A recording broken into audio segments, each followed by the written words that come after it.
A single mother at the end of her rope begged a stranger for a lift and never guessed he was a millionaire CEO with a shattered heart.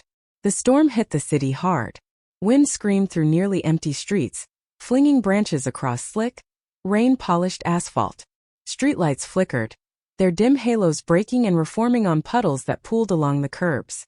In the back of a gleaming black sedan, Daniel stared out the window, watching raindrops race each other down the glass.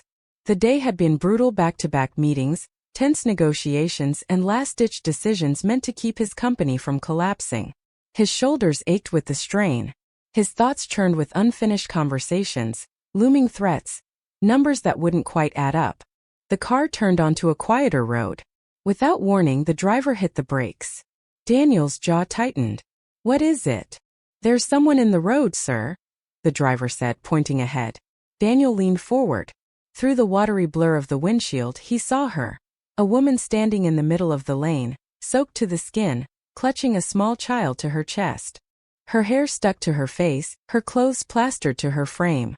Fear and fierce resolve burned in her wide eyes as she tried to shield the boy from the downpour. The driver cracked his window. "Ma'am, you need to move. It's dangerous to stand there."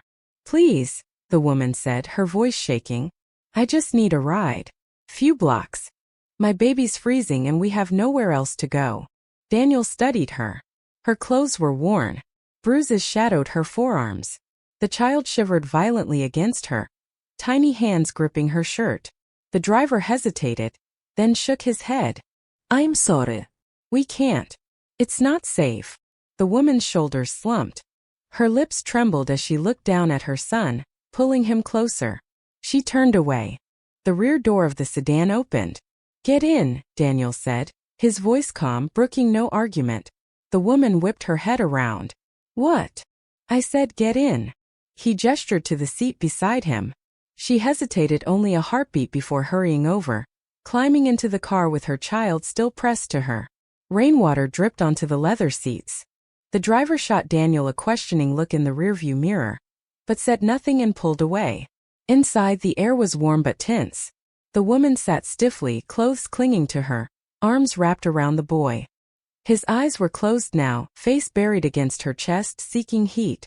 "Thank you," she whispered, barely audible above the drum of rain on the roof.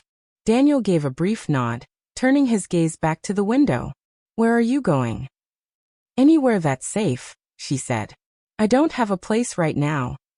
He glanced at her again, taking in the marks on her skin, the hollow exhaustion in her face, the way she positioned herself like a shield around her son.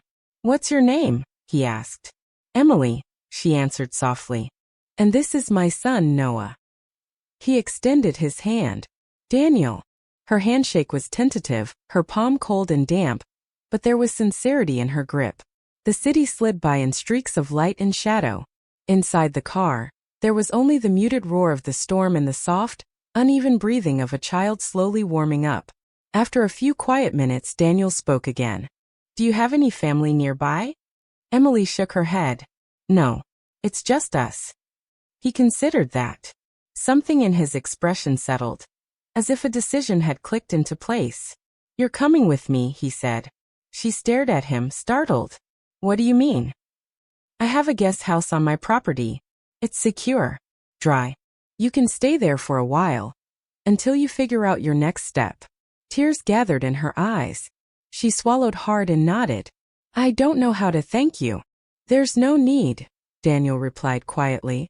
"Just take care of your son." When the car turned through wrought iron gates and rolled up a long driveway, Emily's breath caught. Towering trees lined the path, framing a sprawling estate. The main house rose ahead, lights glowing warmly against the storm-dark sky. The driver parked near a smaller building set off to the side. Daniel stepped out first, opening an umbrella, then held it over Emily and Noah as they got out. He led them into the guest house, a neat, self-contained space with a cozy living area, small kitchen and bedroom. "There's food in the fridge," he said, showing her around. "The bathroom's stocked with basics. If you need anything else, let the housekeeper know in the morning. For tonight, just rest." Emily turned in a slow circle, taking in the clean sheets, the soft light, the quiet. It felt like stepping into another world. "This is more than I ever expected," she murmured. Thank you. He gave a small, almost reluctant smile. Get some sleep. We'll talk tomorrow. He was almost at the door when a small hand caught his fingers. Daniel looked down. Noah was peeking up at him from behind his mother's leg. Thank you, mister, the boy said shyly. A flicker of emotion crossed Daniel's face. You're welcome, Noah. He stepped back into the rain and pulled the door shut behind him. Inside, Emily sank to her knees beside the bed and wrapped her arms around her son, tears streaming down her cheeks. Maybe, she whispered into his hair. Maybe things are finally changing. Outside, Daniel stood in the downpour for a long moment, staring into the dark. Something about the woman and child in his guest house had reached a place inside him he told himself no longer existed. He inhaled slowly, then walked toward the main house, mind buzzing with the sense that tonight had quietly altered the shape of his life. Sometime before dawn, the storm eased. A silver mist drifted over the lawns and trees. In the guest house, pale morning light filtered through thin curtains, casting a soft glow over the small sofa where Emily lay curled around Noah. She had barely slept, waking every hour to check his breathing, to make sure this wasn't a dream that would vanish if she closed her eyes too long. And yet, for the first time in what felt like forever, her fear had loosened its grip. The next hour no longer felt like a threat. Late that morning, Daniel came back. He paused in the doorway, watching. Emily sat at the small table, now wrapped in a thick sweater clearly borrowed from someone in the main house. She was feeding Noah cereal, humming a lullaby so softly it was almost only a breath. There was a worn grace to her movements, a steadiness born of survival, not ease. Would you consider staying here for a while? Daniel asked. Emily jumped slightly, not realizing he was there. I don't want to impose, she said quickly. You both need stability, he replied. A safe place. And I need someone to help with the house meals, organizing day-to-day things. I can pay you. It would give you time to get your bearings. She studied him, torn. Pride warred with desperation. You'd trust a stranger in your home? She asked quietly. He gave a dry, almost self-mocking smile. I already let one into my car. This is just the logical next step. A tiny laugh escaped her. She nodded. Then yes. I'll stay. I'll work hard. I promise. And she did. Over the next weeks, Emily slipped into the rhythms of the household. She woke early, helped the housekeeper with breakfast, tidied rooms, washed linens, swept floors, kept lists of what needed replenishing. She never complained, never cut corners. Noah adapted even faster. He learned the paths through the gardens, the best hiding spots for games, which members of the security team would secretly kick a ball back and forth with him. By Daniel's instruction, the staff gave the boy quiet freedom, watching from a distance but rarely interfering. Emily kept a respectful space between herself and Daniel. She always knocked before entering his office. She didn't linger in rooms he occupied unless she had a reason to be there. She spoke politely, briefly. Daniel, however, noticed far more than she realized. He noticed the precise way she folded napkins into perfect rectangles, how she paused while vacuuming to move Noah's toys gently rather than shoving them aside, how she murmured to the houseplants as she watered them, as if they too needed comfort. He started watching her without meaning to. Once he saw her standing in a shaft of morning light in the kitchen, eyes closed, simply breathing. Another time, she slowly swayed down the hallway with Noah asleep on her shoulder, moving to music only the two of them seemed to hear. Then came the night he couldn't forget. Near midnight, Daniel paced his study restless. The house was too quiet. Memories crept in when the world fell silent. Memories he usually drowned out with work or noise. Tonight, neither distraction helped. He decided to get tea.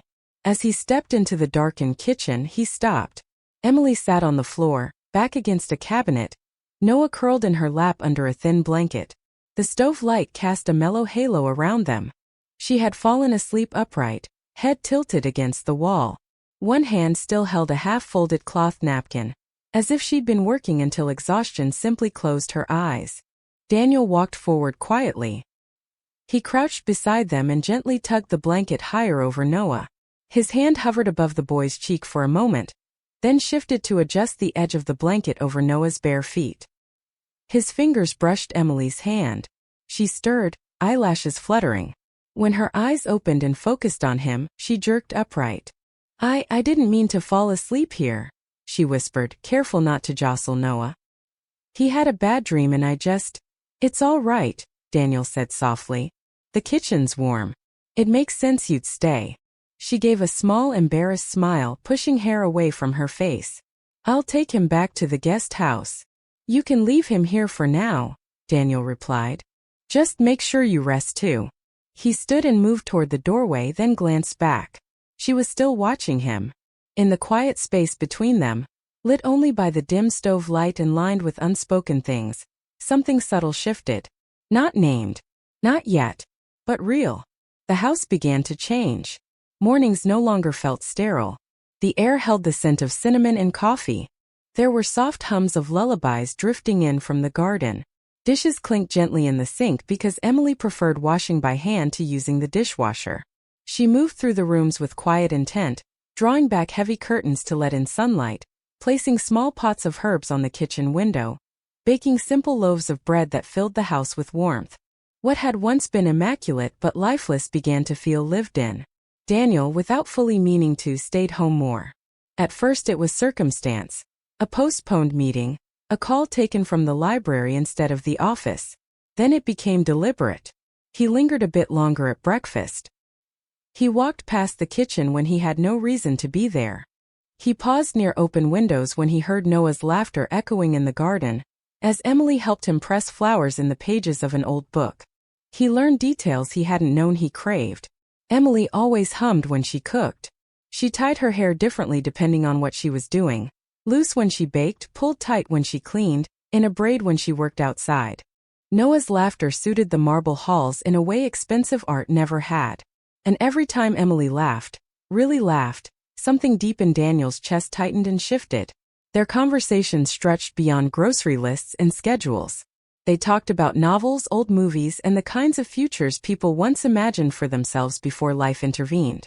Emily told him about the small town where she'd grown up, how she dreamed of being a florist, how rainy days had always made her feel safe, like the world was smaller and closer. Daniel listened in a way he rarely did with anyone. In return, he offered pieces of himself, careful, edited truths. That he hated black tie galas. That his favorite time of day was just before sunrise, when the world felt briefly suspended. That he didn't believe in fate, but sometimes wondered if certain encounters were more than coincidence. He never spoke about the past that really haunted him.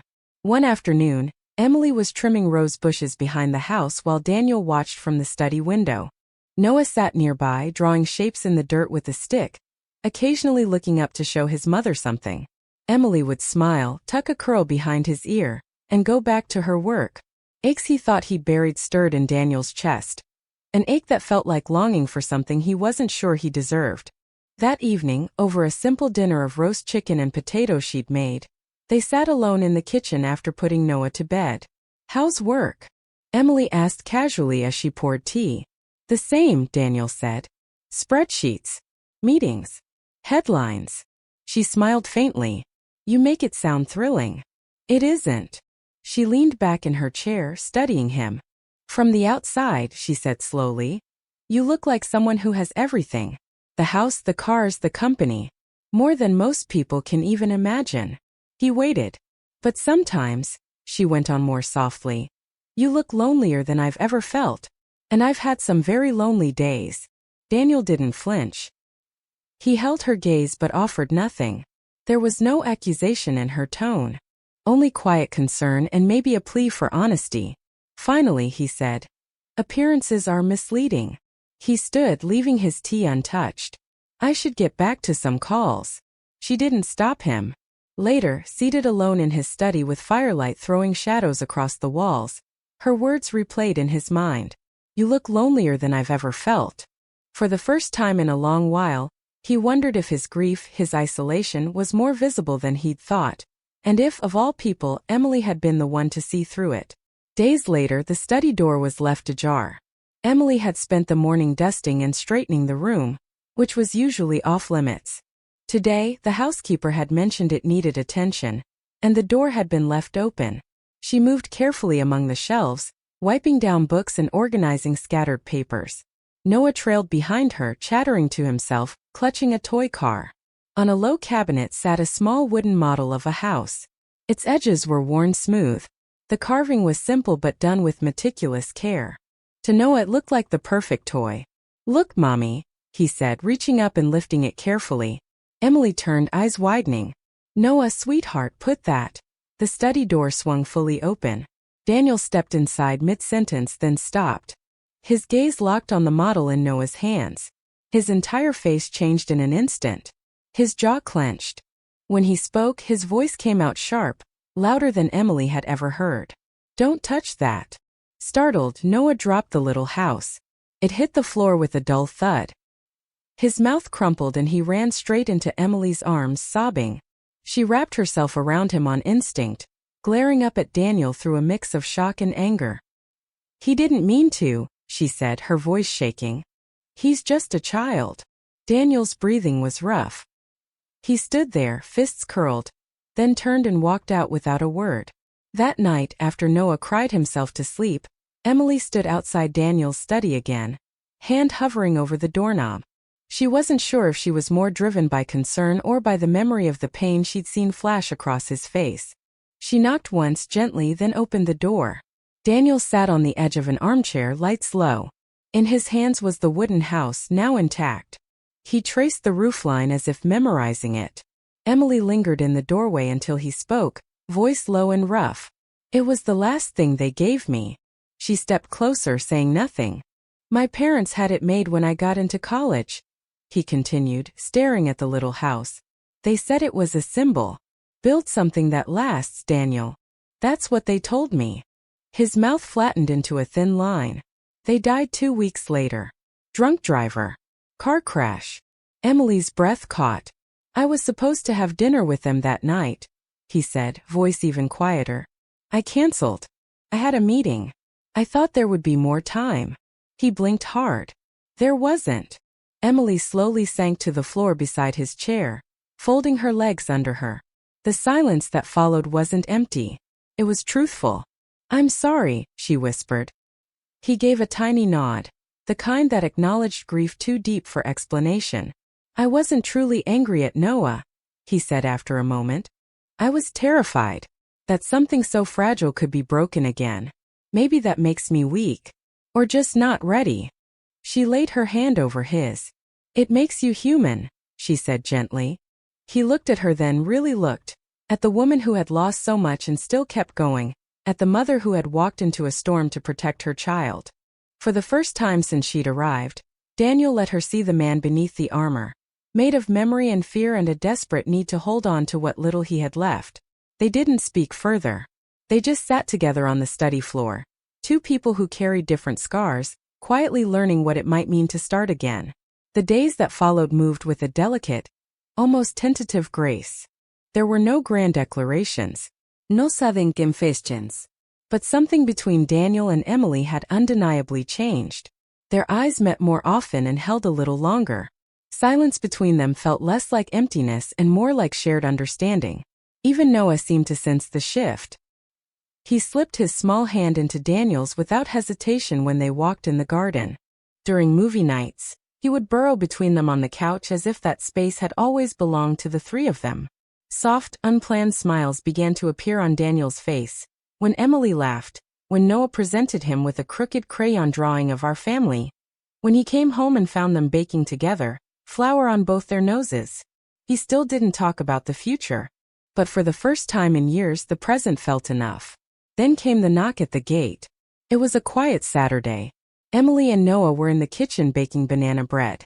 Daniel was in his study reviewing reports, half listening to the distant sounds of mixing bowls and childish giggles. The intercom crackled. The housekeeper answered. A pause. Then uneasy. "Sir, there's a man outside asking for Miss Emily. He says he's family." Daniel frowned. "Did Emily mention anyone visiting?" "No, sir. But he's quite persistent." Daniel walked to the security monitor. The screen showed a man at the gate, unshaven, jittery, eyes wild, jaw clenched. Alarm prickled across Daniel's skin. "I'll handle it," he said. By the time he reached the front door, the man was gone. That night, Emily moved through the house like a ghost. Her hands trembled as she folded towels. She flinched when Daniel said her name. When he asked what was wrong, she pasted on a fragile smile. "I'm just tired," she said. "Long day." He let it go. He shouldn't have. The next morning Daniel woke early. Expecting to find Emily and Noah at breakfast, he headed toward the guest house. It was empty. Their clothes, their few possessions, the toys Noah had scattered across the floor gone. The kitchen was silent. No banana bread. No soft humming. Panic surged. He tore through the estate, calling staff, checking every room. Nothing. Then on the front steps, tucked under a flower pot, he found an envelope with his name on it. Inside, a single page in neat, hurried script. "Daniel, thank you for safety, for kindness, for giving me hope when I had none. But my past has finally caught up, and I won't allow it to destroy your peace. You gave us a home. I won't let it turn into a battleground. Please don't look for me." Emily, his hands tightened around the letter until it crumpled. Fury and dread thundered through him. He stormed back inside. "Does anyone know where she went?" he demanded. The staff traded worried looks until the housekeeper finally spoke, guilt in her eyes. "Sir, yesterday I saw a man outside the guest house. He was yelling at her. She told him to leave. He threatened her. Said he'd take the boy. I was going to tell you, but she seemed to handle it, and I didn't want to overstep." Daniel's voice was ice. What exactly did he say? He told her, "If you don't get me the money, I'll take him. You'll never see him again." Something inside Daniel snapped. "Pull the security footage," he ordered. "Every camera. Every angle. I want his face, his car, everything." His tone was cold, but beneath it lay blind fear. He had let them walk away. He had let them step back into danger. He would not make that mistake twice. He would find them. He would bring them back. Not just because he cared, though he did. Not just because he felt responsible, though he was. But because somewhere along the way they had become his. And no past, no threat, no man was going to take them from him. Rain hammered the small town where he eventually tracked them. Tin roofs rattled under the downpour. Narrow alleys turned into streams of mud and garbage. The storm blurred edges of buildings, of streets, of memory. But nothing dulled the moment he saw her again. It had taken days, long nights of reviewing footage, hiring a private investigator, tracing cash withdrawals, following bus routes and half-remembered stories. A weary gas station attendant finally muttered, "There's a girl working at the diner by the old train yard. Came in last week with a kid. Looked like they'd been through hell." Now, standing across from an abandoned warehouse near the tracks, Daniel watched the broken window. Faint movement flickered behind the glass. Inside, empty crates formed a makeshift wall. A thin mattress lay on the concrete floor. Emily knelt beside a small space heater, wrapped in a worn blanket. Noah lay beside her, sleeping, knees pulled to his chest. Daniel stepped off the curb, shoes splashing through filthy water. When Emily turned and saw him in the doorway, the color drained from her face. She stood up fast, pulling the blanket tighter around herself. "Daniel," she breathed. He didn't move. She slipped outside and pulled the door closed behind her, as if to shield Noah even from the sight of him. They stood under a rusted awning that barely blocked the rain. Water soaked her clothes, plastering them to her skin all over again. "You shouldn't be here," she said, eyes fixed on the ground. "You shouldn't be here either," he answered. Her lip trembled. "I didn't know where else to go." "You should have come home," he said quietly. She shook her head. "It's not your job to fix my life. You gave us peace. I couldn't let my past destroy that." He stepped closer, rain dripping from his hair and collar. "You honestly believe I care more about my peace than I care about you?" he asked. She opened her mouth, but no words came. "I've already buried people I loved," he said, voice cracking. "I've stood at graves and tried to hold on to what was left, and it still slipped through my fingers. I know what it's like to live with regret." Tears welled in her eyes. "I just wanted to protect you. I thought if I left quietly." "You didn't protect me," he cut in, taking another step. "You broke me." Her face crumpled. She turned away, as if hiding from his gaze. "I'm sorry," she whispered. Then she ran. Bare feet splashed through the alley, her figure dissolving into the curtain of rain. Daniel didn't think. He sprinted after her. The storm pounded around them, wild and relentless. Midway down the block, he caught up and grabbed her wrist. Not hard but firmly enough to stop her. "Emily," he gasped, breathless. "Stop running." "I don't know how," she sobbed, shoulders shaking. He pulled her into his arms. She resisted for a second, then collapsed against him, fingers clutching the back of his coat, face buried in his chest. The world roared with thunder and water, but all Daniel heard was her broken breathing and the frantic boom of his own heart. "I've already lost one family," he whispered into her hair. "Don't make me lose another." Emily clung to him and cried harder, years of terror, shame, and loneliness pouring out with the rain. Every wall she built dissolved in the storm. "You're not alone anymore," he murmured. "And you won't be again. Not if I have anything to say about it." They stayed like that, drenched and shaking as the storm raged. Somewhere in that embrace the running stopped. They weren't fixed, but they were found. 2 weeks later the world looked different. The stormy skies had given way to mornings washed in gold and silver over the lake behind Daniel's estate. The water lay still and reflective, like a secret just beginning to be spoken aloud. Justice had finally come. With the help of a private investigator and a relentless legal team, Daniel assembled everything they needed. Footage of the confrontation outside the guest house, statements from staff who'd overheard threats, messages traced back to Emily's ex-husband. The case was airtight. Police issued a warrant. Her former husband was arrested without a struggle. When Emily got the call confirming it, her shoulders sagged. Freedom didn't come with fireworks or cheers. It came with a shaky exhale and the first deep breath she'd taken in years that wasn't laced with dread. Emily and Noah returned to the estate. This time Daniel waited for them on the front steps of the main house, not at the guest house. Noah ran ahead, launching himself into Daniel's arms. Emily followed more slowly, holding the strap of her bag as if afraid it might become necessary again at any second. But it didn't. Instead, things shifted. Daniel had the east wing of the house renovated. Fresh paint, soft rugs, a playroom for Noah with a window seat overlooking the gardens, shelves for his books and toys. Habits près d'Emily chose herself. Emily's favorite flowers began appearing along the back patio. The kitchen, once sterile, again smelled like cinnamon and fresh bread. This wasn't merely safety now. It was home. One gentle afternoon weeks later, Daniel asked Emily to walk with him by the lake. Noah ran ahead of them, throwing pebbles and sailing a little toy boat near the shore, laughing freely. The path led to a spot where Daniel often went alone, where he had first told her about the wooden house and his parents, where solitude had once felt like his only companion. Now he stood in that place with her at his side. Emily watched him, sensing the weight in the air. "Why do I feel," she said softly, "like you brought me out here for more than fresh air?" He didn't answer. Instead, he reached into his coat pocket and pulled out a small velvet box. Her breath hitched. He opened it. Inside lay a simple gold ring with a line of tiny diamonds. Understated, quiet, and somehow exactly right. "I've had more than my share of things in this life," Daniel said, voice low. "Houses, power, money. But nothing has ever felt truly mine until you and Noah walked into that storm and into my car." Emily pressed her hand to her mouth as tears filled her eyes. "I don't just want to keep you safe," he continued.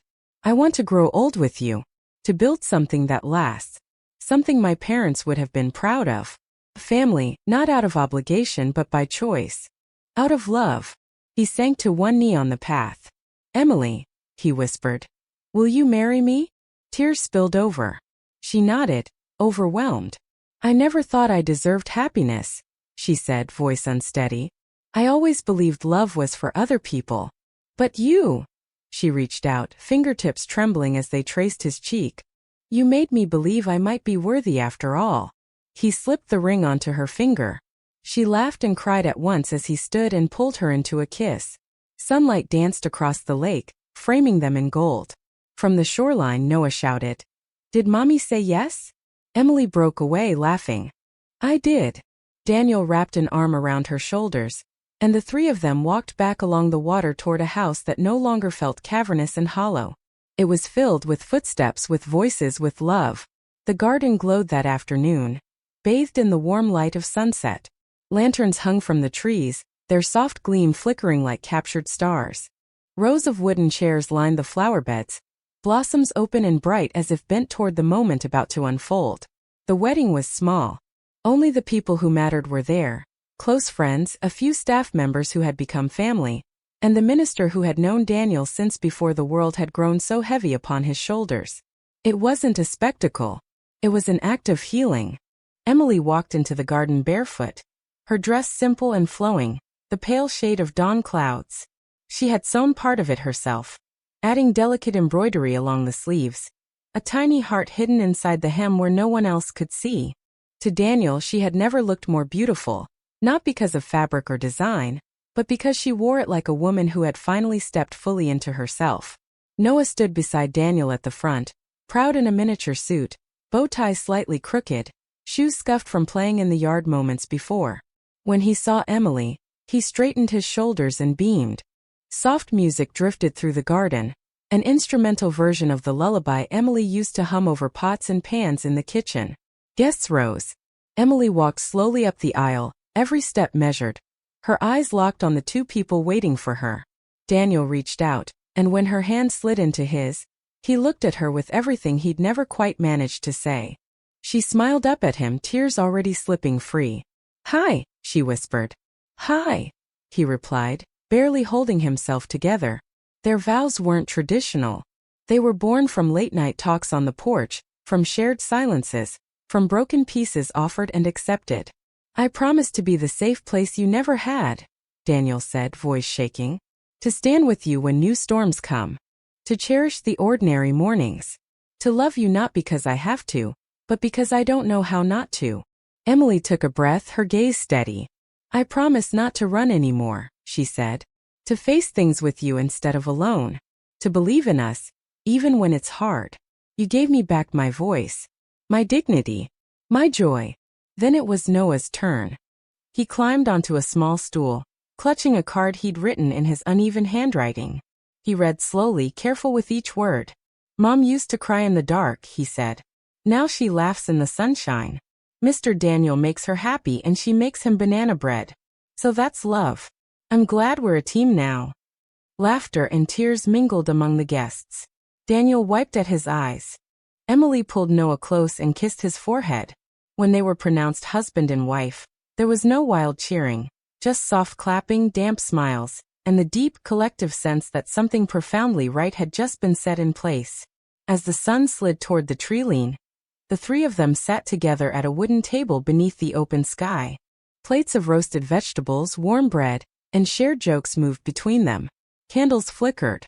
Flowers nodded in the night breeze. Noah leaned against Emily's shoulder, drifting toward sleep. Daniel reached across and took Emily's hand.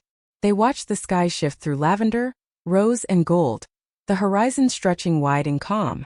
No one spoke. They didn't need to. They had each been broken in different ways.